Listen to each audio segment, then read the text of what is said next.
Hi, and welcome everyone to the next episode with Series 1, Episode 4 with Women's Wisdom Through the Ages. My name's Catherine Elliss, if you haven't seen me before. One of the purposes of this podcast is to actually chat with women of different ages. So I've just entered my 50s, and then the thinking is that people think differently at different times. So I'm here with Jenny Gleeson, so I'll introduce with her in a moment. I'm really pleased to have her here today. Over the different series, we've had people in their 60s, in their 30s, even in their 20s, and just looking at different issues in society, but just through chatting with each other, trying to come up with some ideas of maybe how can we overcome. And especially in this time of COVID-19, it's even more important than usual, because I find it's like everything becomes more intense. I don't know about you, Jen, but I'm finding it's a bit like becoming a teenager again. That everything is a bit more intense at the moment. Yes. In most situations. So I've known Jen probably since 2004, 2005, around 2006 I moved to Kalgoorlie. Yeah. 2006, when Jen was the Regional Industry Career Advisor with the Chamber of Commerce and Industry in WA. And so we used to cross paths quite a lot.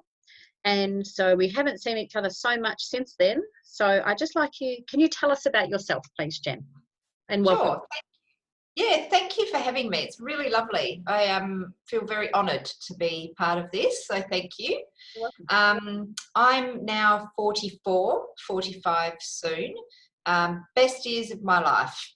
Great. When people say the 40s are the best years, I must say they've been the best years. I grew up in Perth and got married in Perth, and then moved to Kalgoorlie with my now ex-husband. And it was in the boom time. So, you know, we sort of followed the money, I guess. But at the time I had been doing my graduate certificate in career development and worked for the Chamber. And that was the best job, because I worked with youth between 13 and 19. And sort of did some brokering with employers as well, because employers were desperate for people. Yet there was a real divide between employer expectation and what young people thought employers wanted. So my whole role was being a broker for that. Yeah. And then I moved back sort of to the Perth area. Before you say that, Jen, I'm just going to jump in there for a minute. I know you and I have a bit of a background in teaching as well. Yes. And so let's come back to that later about the expectations, if you think they're still the same, or so I'll just write it down. So it's for sure. Expectations between the employers and the teenagers. Yeah, and let's even say education and training providers. Yes. Good one. Yep. Pluck that one in there, because that's important. Wonderful. Okay, and then you went back to Perth? Yep, but now I'm in Bunbury, so I'm back in the sort of southwest area, which is, I guess, my home. And back in that sort of career advisory role, not with the Chamber of Commerce and Industry though, but I'm with the Education Department now, working with, once again, 13 to 19-year-olds, and helping them with their career pathway planning and expectations. So it's come back around again, which is really quite fascinating. You know, in between I'd done some other things like working in the disability sector and working in remote Indigenous communities. But yeah, back doing what I love. So wonderful. Yeah, and, it's great. And I suppose, I mean, there's so many ways that we can go straight away. Before we go into why that, you know, you're so keen with youth, because I know that's a passion of yours. Yeah. And also, can you just see if we are recording? Can you see? Oh, yes. Okay, I can see we're recording. Thank you. Yep. I'm really light here because I was just saying to Jen that being at home and there's quite a few other people in the house, I've had to come into a room and close the door, but it's at the time of the day when the sun is coming directly in, so I look like I've very bright, but sorry, I can't do much about that. You just look invigorated. Oh, that's good. That's good. Those of you who don't know Western Australia, Kalgoorlie is an amazing place. It's in the West Australian goldfields. and it's a really vibrant, happening place. Very multicultural now, great coffees, great cafes, and that was sort of, I think, just starting more around that time, or seemed to be. And Bunbury is just so beautiful.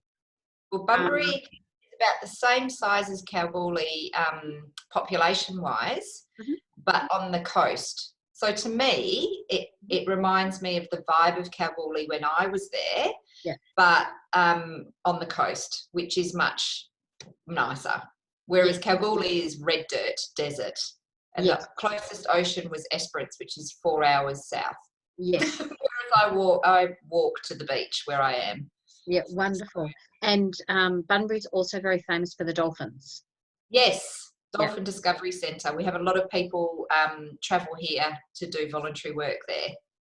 Oh, it's amazing. Like, you can go in and, you know, walk in, and then the dolphins come up, but you're not allowed to pat them, but then they can brush up against you, and there's babies. And so I just thought I'll give WA a plug there. Yeah. I know there's closed borders at the moment, but the borders will open again. Yes. And come and visit, and you can stay with me because I do Airbnb. Oh, cool. Awesome. Yes. Okay. Now, coming back to why youth? Why are you so passionate about youth? Yeah. Look, to be honest, I think we end up getting into something that we're passionate about. Well, I hope most people do anyway. So as a young person myself, I really struggled. It's quite common for people now to be diagnosed with anxiety and depression. But when I was a young person, so which was in the 80s, late 80s, early 90s, anxiety and depression was not really a label that anyone had ever heard before. But I was diagnosed at the age of 12 with anxiety. And no one really knew what to do with that because it was not very common at all. And you know, I got help that I needed to, but I think I really wanted and needed someone that could just be a mentor, that wasn't a family, that wasn't a psychologist, that wasn't a teacher, that was just someone that had no vested interest to give me some objective perspectives. And I didn't have that. I was an only child.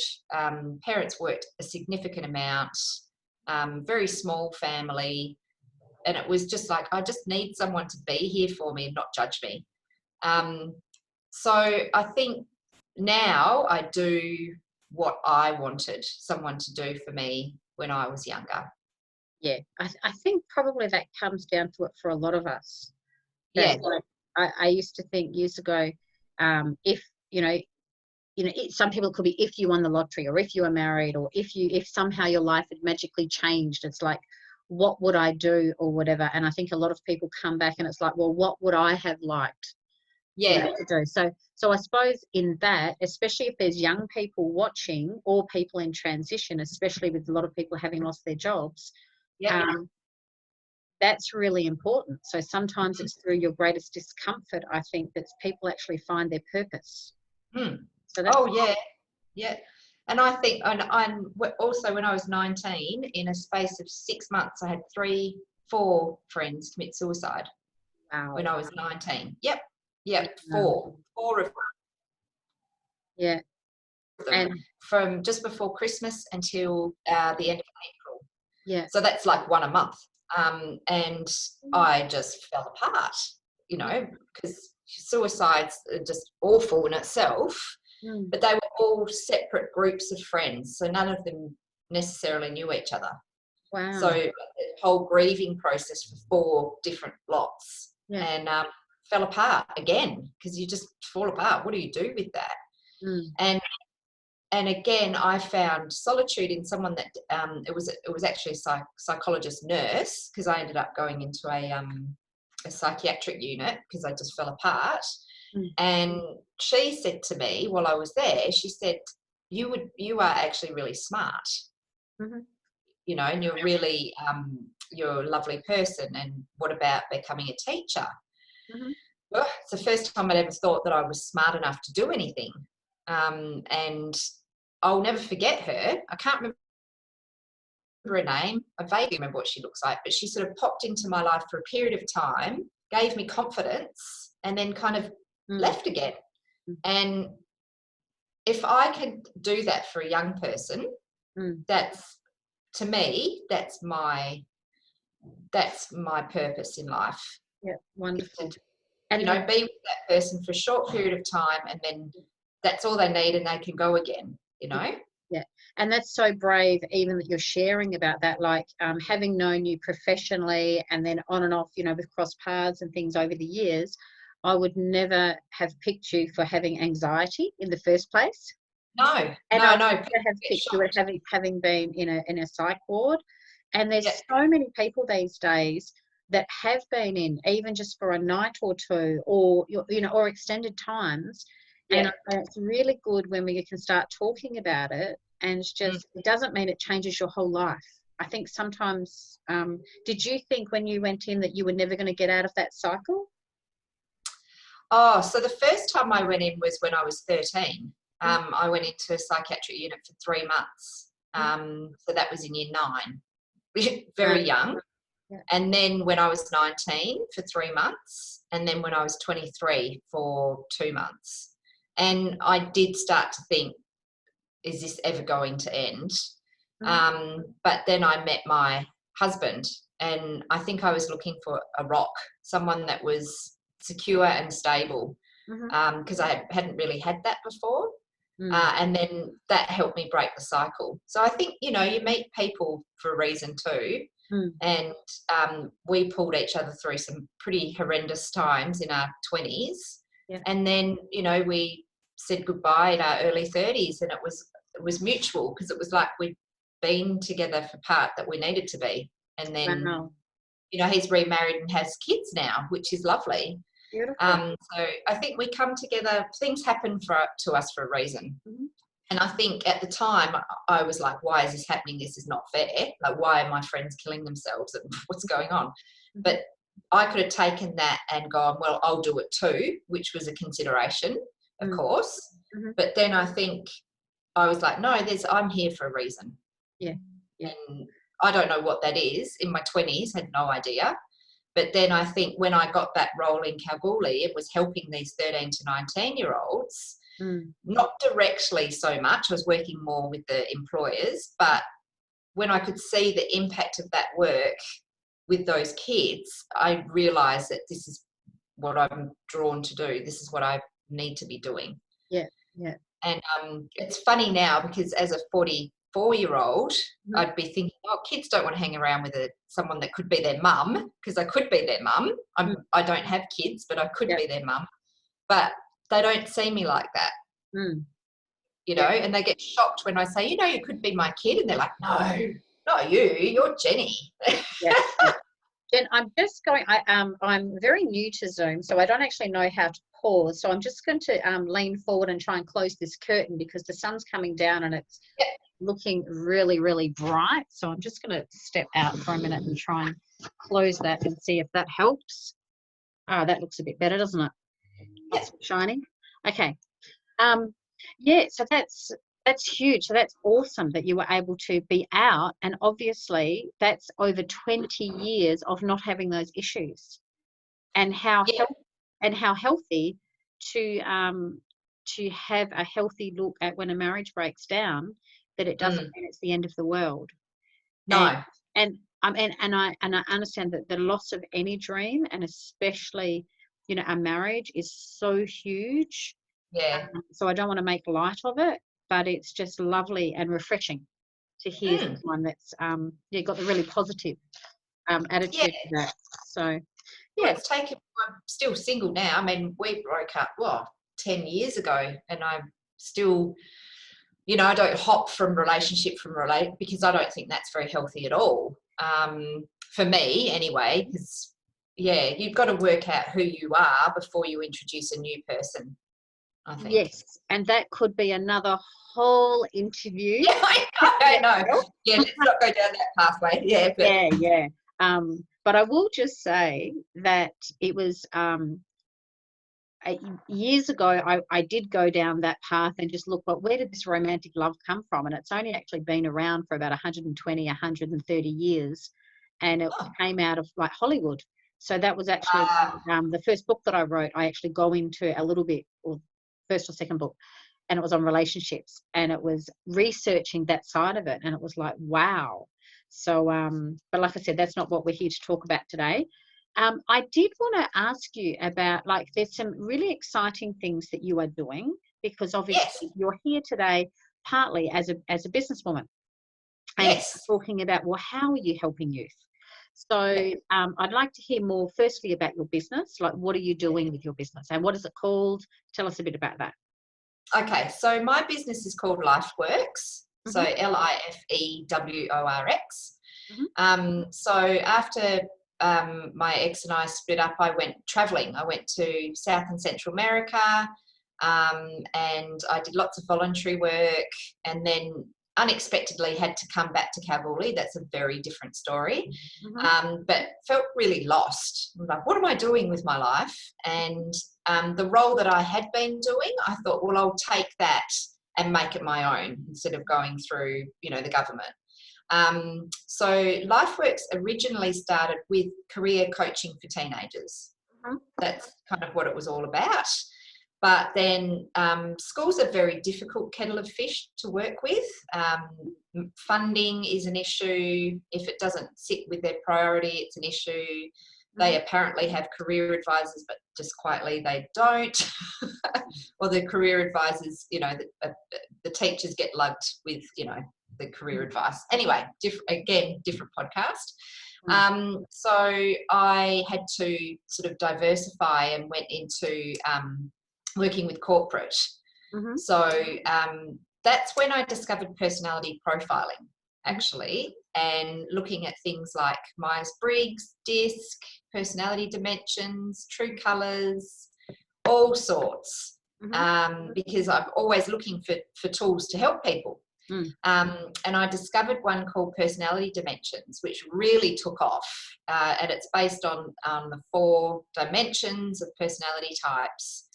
And so pretty much my business over the last 11 years have been focusing on helping people know who they are, their personality types, that they might clash with Bob, but not. If you take away Bob as the person, it's looking at his personality type. What attributes of that type are you clashing with?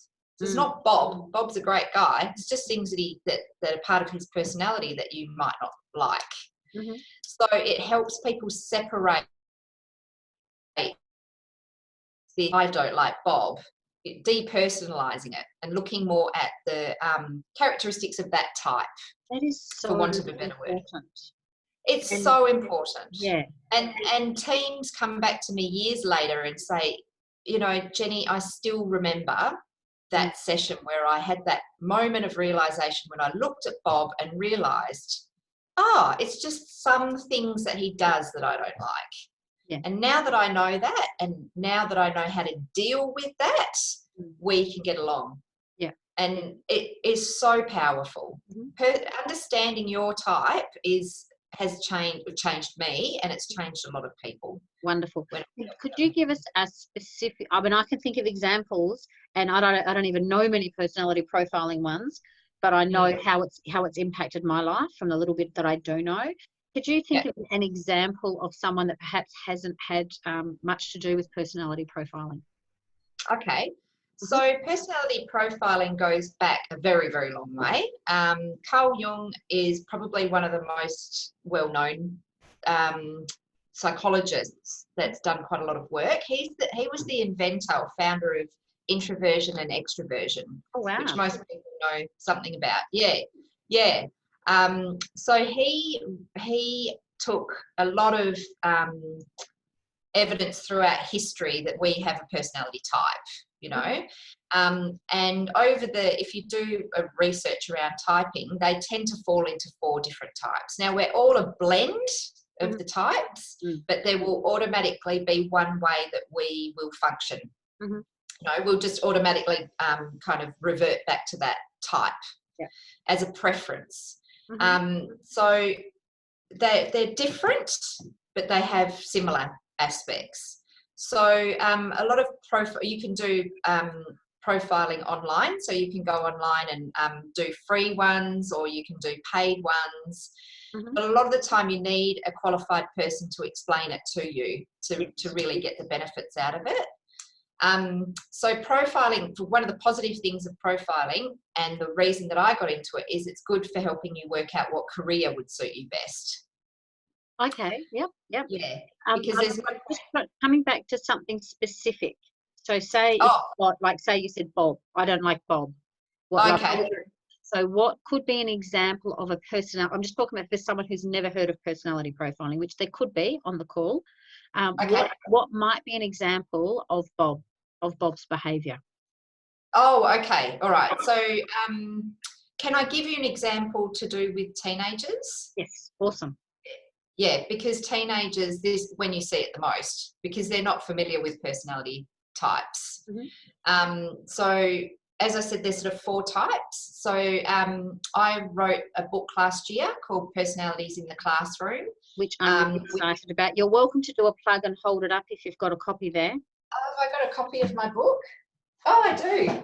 Awesome. I've got Jenny's copy written on the front, so I don't sell it. Yeah. It's got everything in it. Okay. Yeah. So I've simplified it for the classroom, because personality typing is quite complex. Mm-hmm. So I've made it easy for a teacher to be able to run a workshop, like an introductory workshop for teenagers. Wow. So pick it up, and because I'm an ex-teacher as well, I've done it in a lesson format so they can go through it, prep, everything's in there. Wonderful. So there's four types that I've named. One is straight shooter. So a straight shooter is someone that just tells it how it is. Mm-hmm. They tend to be the engineers in the world. They see the big picture. They don't get caught up in emotion. Mm-hmm. Then you've got ones that are the people or people person, and they're all about emotion. They're all about people. They're all about caring and being intuitive and very creative. So those two might clash. So there might be a Bob and a Jane. Mm-hmm. Yep. So they might clash, because you've got someone that's quite emotional and is all about making sure that everyone's okay, whereas Bob's like, no, we've got to make people redundant because we haven't got the capacity anymore. Yep. So straight away you might have that clash. Now that's just the way Bob deals with the situation. It's not Bob, it's just his type. Yes. Okay. Then you've got then you've got performers, and performers are really quick, fast paced, they're entrepreneurs, they get bored easily. I'm one of those. And then you've got planners, and planners like to have things organised, structured, policies and procedures. So you'd have clashes there, because you've got a performer that just wants to go and do it. Don't worry about all that. Yes. And planners are going, but hang on, we've followed the agenda. Yes. So one of the biggest breakthroughs that I ever saw was with some year 9s. So I'd never met these kids before. They came from really low socioeconomic school, and a bit of bullying going on in the class. I don't ever want the background of the kids at all, because I don't want to be affected by that. But as soon as I walked in, I could see that the ones being bullied were planners. There were 3 boys. Planner, you can tell a planner as well. They tend to be quite well groomed, in uniform. They were wearing uniform, had glasses, and the ones that were bullying them were the performers. And so they were all, year 9 boys that looked like, larrikins, long hair. I think had probably discovered dope, skateboards, that kind of stuff. So we did this activity where we were looking at personality types and the strengths, the weaknesses, why you would want someone on your team, the different famous people in the world that are those types, different types of careers, that kind of stuff. And it came to the planners, and they had to present. So of course they had their big piece of butcher paper in columns, with their headings and stuff like that. And honestly, I thought, oh God, this is going to be, there's going to be a riot here. There are a lot of performers 3 planners. And I tell you what, the performers just sat there and watched them, and they were like, wow, we need you to keep us organised so we pass school and we can kind of fly under the radar and keep doing what we need to do, but you guys can keep us on track. Yeah, it's amazing, isn't it? And it was like this whole, you could feel the penny drop moment of the performers. They were just like, now I get why I need you in my life, and now I actually understand why you do what you do. It's not necessarily you, it's just the way you are. Yeah. You know? And then I had an email a couple of months later from the teacher, and he said the whole class had changed. Wow. You know, everyone was like, now that I know what your strengths are, how do we utilize that to make the team work? How do we pull together? Yeah. That's awesome. That's why I do what I do. Yeah. And so satisfying. Oh, just so satisfying. And I ended up going back and doing the other year 9 classes as well. Yep. Wonderful. Yeah. Oh. Yeah. It's great. So that's my little proud moment. Yeah. And you mentioned also before about having to change your business model. So I want to back up a little bit, because I've noticed that over the years, and especially, there might be big, even, national events, or, like the 2008, crash, or, 1987 crash, different things. So how did you pivot? What did you pivot from, and what did you pivot to? In this COVID-19, or just in general? Well, no, you mentioned before that that the schools were quite difficult, so you moved to the corporate. So how did you go about changing your strategy? Like, I know sometimes it can be very difficult, especially with government funding or something. So how did you, so I'm just aware that, especially in this time, what advice would you give to someone that's needing to pivot with their business? Yeah, oh God, that's a very big question. That's a really big question. And it's actually quite timely, because I've decided to get a business coach before this COVID-19. For me, I've been self-employed for 13 years, but 11 years, but it's been hard. It's not been easy. And I'm also single. So I have had through these 11 years, times where I've taken 6 months to a year off to work on my business. But I've always had to have a part-time job. And as I said before, I do Airbnb, I do tutoring, I do all of these other things just to keep afloat. Yes. And that's a big thing, because, and I think you hit the nail on the head, because I've always been single as well. Yeah. And so it's like, so at times I've had to go back to teaching, and even back to full-time teaching, which means that my business drops right back. Or, and yet when you don't have those extra pressures of being the main breadwinner, then, you can tweak, you can just do things up. I find it's much easier in some ways.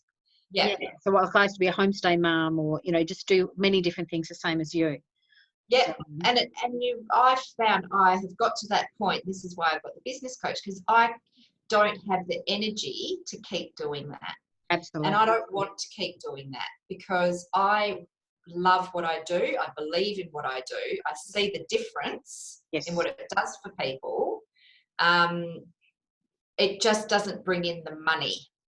Because I would say once people see what you're doing and they see the difference, so I'm hoping even through this podcast that, because like you're so passionate, you're obviously giving something that people need, and it makes such a difference. And I think importantly, it's about the health and the wellness and the mind, like the mental, because when people are, we all have like the internal dialogues. It can be positive, it can be negative. So depending on if you call an internal critic and an encourager, whatever it is. But if people are judgmental, people are critical. But if you can realize, okay, well, you might not like that about that particular person, for example. But once you understand it's not about the person, so I love that, how you've separated it out from the person. Yeah. It is so important. So I hope that even through this, maybe you'll pick up some more clients. So what sort of services? So say, for example, if a school wanted you to come and train them, how could they find you? Yep. So it's all on my website, which is going to be getting fixed up and rejudged because I because love rejudged. I bit the bullet. I bit the bullet and went, right, I'm just going to do this. I've got a little bit of money sitting there. My mum was fantastic, and because of COVID-19, she panicked and gave me some money. She was like, oh, I don't want to get stuck. And I said to her, I want to do this. And she said, okay, do it. Just do it. She's seen how hard I've worked and just, treading water. And she went, right. So it's all been rejudged, but the personalities in the classroom, if they just want to buy that, that's $24.95. So they can go on to my website and order it, and I can send it. And what's the website? I mean, I will put it up in the link. Yeah. But, so lifeworks.com.au. Okay, so lifeworks.com.au. Awesome. I will be putting it into the details of the YouTube video. Yeah, wonderful. You. Yeah. And so can people, do you fly around the country? How does that work? If people wanted you to come and speak to them, obviously after the lockdowns and everything? Yeah. Yep, I'm more than happy to do that. And in here, as I said, there's a workshop. So what I can do is actually take a school or a group of year 12 teachers or whoever wants to do it through how to run it in their classroom. Wonderful. So I go through the history of where it came from, because I didn't just pull this out of anywhere. It's taken a lot of work. So I can take it through. There's the sort of theory of where it came from. So the very first one is Hippocrates. So wow. Through the history of it, and then how to implement it into the classroom and how to troubleshoot if any kids kind of start to go a little bit AWOL. So and understanding your type as well, so they can do a workshop on understanding their type. Yeah, and hopefully how that can calm things, because I find if you've got such a different personality type coming in, sometimes, and it depends also, I find, on who your team is, especially as a teacher. And I'll say that in any team. If you don't have someone that's keeping order, and if you have to step into that role of bringing the order, automatically you're not going to be popular. No. And that's not nice. I've had to step into that, not because I've wanted to, but because the administrators or the bosses or sometimes haven't actually done that. And so they've said, okay, well, you're being employed to bring that as part of your role. And so it's, I do it because that's what I've been employed for, but it's tough on a daily basis. It's tough. Yeah.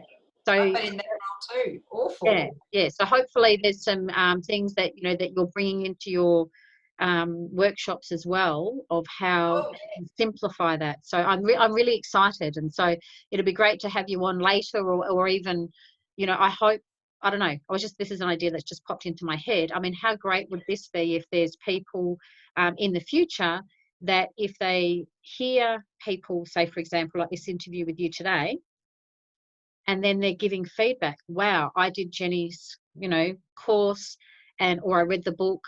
And so I'd love to see us encouraging each other, and if we've read something, or that we can give testimonials, because I think especially in this time, I had someone just recently saying, oh, don't go online, during COVID, everyone's gone online, you'll just get lost in all of the information.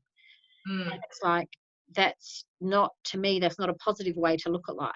We want to be looking at the positives, and where can we go and what can we do. And I think there's a lot of people like you and I out there that have been so passionate and been going on and on and on, with our businesses. And it's like, it can be tough. And like you said, especially being single, having to tweak and pivot and get the income, consistently through that. Just, you mentioned, what is one thing that you found really positive about the business coach? But it just in general, business coaching. Yeah, business coaching. Well, I nearly fell over when I saw the cost, but I think it depends on who you get. So that I've looked for them several times through, obviously throughout my 11 years. What I've found with the other ones, not Andrew, but the other people, is that they have spoken to me like business 101. Whereas with Andrew, he has taken the time to see where I am now.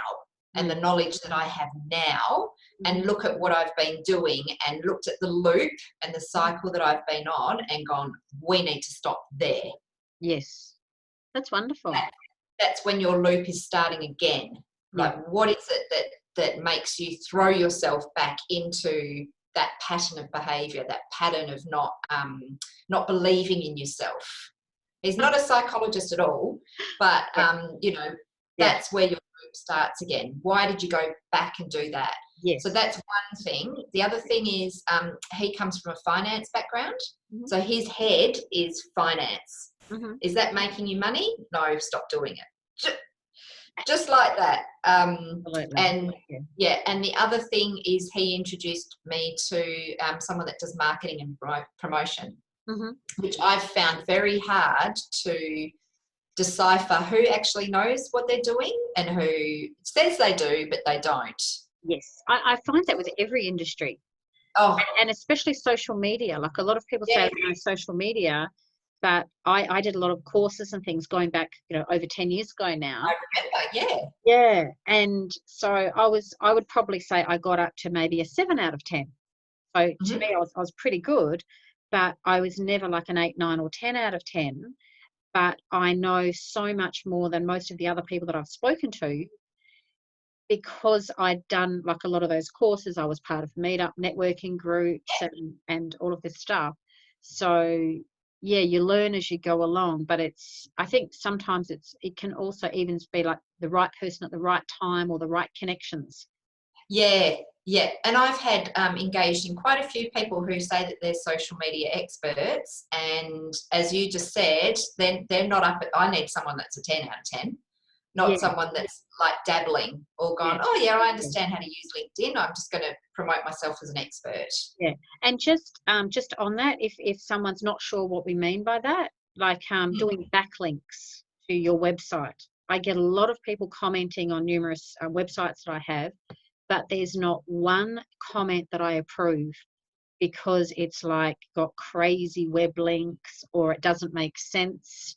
So, and I know, because I've employed people to do those sorts of things previously, and it just, so just be aware of that. I'm definitely not an expert at all. And I understand I'm redoing my website at the moment, so I've got another meeting after this to set up my new homepage. And so I just it's awesome, Jen, just to see that you're powering ahead and still going. And obviously, so many times I didn't want to. I'm just like, no, I'm just going to go back to full-time work. And but I also think 11 years, I'm not going to throw that. And I just believe that I feel this is the first time I felt, and this is why I think being in my 40s is great. This is the first time I've actually felt that I am this close to actually nailing it. To actually having people go, oh, she knows what she's talking about, and I'm going to pay her worth. But it's taken a lot of time and energy and self-delving to go, I'm actually worth that. Yeah, that's wonderful. So you've got to believe in yourself first. Yep. I'm just aware of the time. I'll try and keep it maximum for about 35 minutes. I think we may have even gone a little bit over that. But just to finish off, is there any final piece of advice that you'd like to give to someone that's maybe listening at the moment? Wow. So if you are self-employed, don't give up, and don't balk at an amount that a business coach or a social media person or an accountant or whatever, graphic designer, spend the money. Yes. Because if I could go back, and someone had said to me, well, I mean, obviously people throw money, throw like, this is going to cost you X amount of money, and you go, oh, I don't have it. Do it. Because otherwise you're chasing your tail. Yes, but as long as it's a good one. And that's what I find. Sometimes it's you don't know if they're good or not. Like, I've been, on the other hand, sometimes throwing money, and then so it's a catch-22. But go through recommendations. Absolutely. Recommendations, research them, and go with your gut instinct. Wonderful. Because I paid someone $1,800 a month to help me with my coaching, and I went against my gut instinct. So I lost that money for, I think it took me 4 months to actually get the guts up to say, no, you're not helping me. So she took that money, but I should have gone with my gut instinct and gone, no, you're not the right one for me. So go with your gut instinct. That's... And again, I've had a similar experience. Yes. Okay. So that's wonderful. So if you hold on, and I'll just stop the recording. So just thank you again to everybody who's been listening. You've been listening to Women's Wisdom Through the Ages with Jenny Gleeson of LifeWorks, who is now based in Bunbury in Western Australia. My name's Catherine Joy, or Catherine J. Elliss, and you're probably seeing this off the YouTube or maybe through Podbean or one of the podcast stations. Okay, we thank you. We honour you for just listening today. Hopefully you've got something out of it, and especially I really hope that you take this on board, because we've all got young people around us. It doesn't matter if we're an auntie, if we're a mum, if we're a teacher, just there's young people around us everywhere. So that's the next generation that we're just sowing into. So thank you, Jen. I just really honour what you've been doing. Thank you. Thank you. Okay, and I'll just stop recording. Yep. Okay. How was that? Yeah, great. Thank you. Awesome. Well, what I did last time was I just basically put it straight up onto Podbean and straight up onto, because I don't know how to edit or anything. I used to have a team of people helping me when I did it years ago.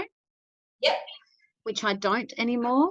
So hopefully that will happen in the future. Yep. So, I think that's stopped recording. All I can see is... No. Hang on. I have pressed the wrong button. Okay, sorry guys, you can tell that I don't have the team. I'll just stop recording now. How's that for live?